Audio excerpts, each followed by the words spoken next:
Hi Founder fans, Jason here, and today we'll be discussing Aedanus Burke and his role in bringing popular sentiment against the Society of Cincinnati.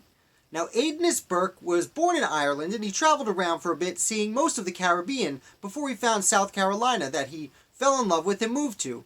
Shortly thereafter, he joined the militia because a revolution was brewing in the soon-to-be United States, and he fought for 3 years in the Revolutionary War with the South Carolina militia.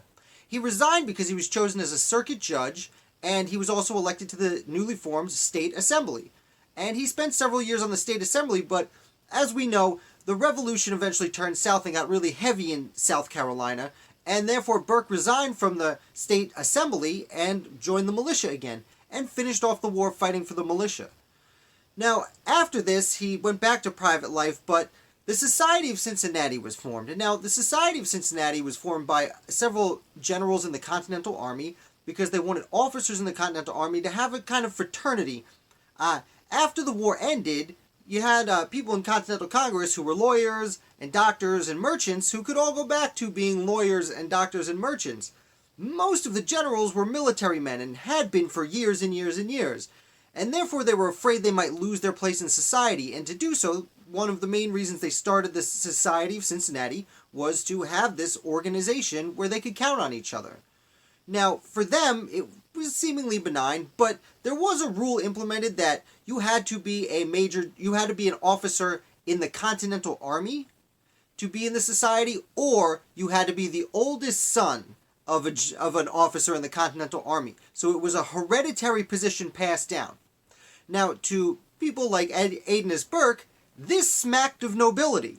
Hereditary positions, first of all, are tough in the early United States, and in the modern United States, we kind of look down on them, and eventually, a few years later, it would be outright banned in the United States Constitution. So you can see how this would irk certain people. So Burke wrote 2 pamphlets in 1783, just as the war was coming to an end, and these were titled An Address to the Freemen of South Carolina and Considerations on the Society or Order of Cincinnati. And essentially, he argued that this was nobility in all but name. And he actually attracted, his pamphlets did extremely well, and he attracted a lot of attention and got most of the country moving against the society. Notably, John Adams and Thomas Jefferson both read Aedanus Burke's work and became not anti-Society of Cincinnati, but definitely gave some pushback. And Benjamin Franklin began really pushing back because he really didn't like it. And he was a big supporter of, I don't want to call it Aedanus's movement, but he was certainly a leader in this movement. And it got to the point where when the Society of Cincinnati was formed, they elected George Washington as their first president. And at the first meeting, the first thing Washington did is he said, we have to change it so that the titles are not hereditary. And actually, he was listened to, and they changed that rule.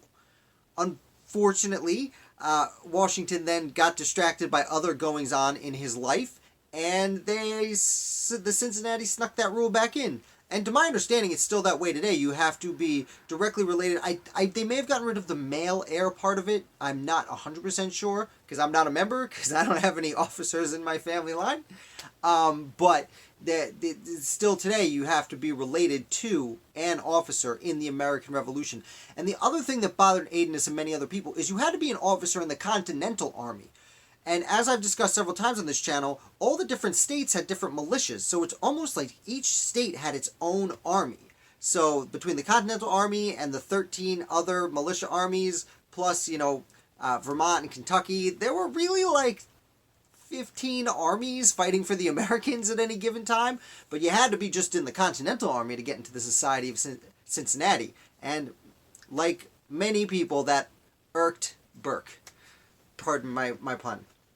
So Aedanus Burke, after this, he would be elected to the South Carolina Ratification Convention when the Constitution was proposed. It won't surprise you that he was an Anti-Federalist who argued very hard against the Constitution. But what might surprise you is that after the Constitution was passed, he was elected as an inaugural member of the United States House of Representatives, where he went to, I want to say Washington, but at the time New York City, and he argued, he was an anti-administration, was the party he associated with, although it was before parties, so it's hard to label him as such, but he was anti most of what was going on, which seemed to be his MO.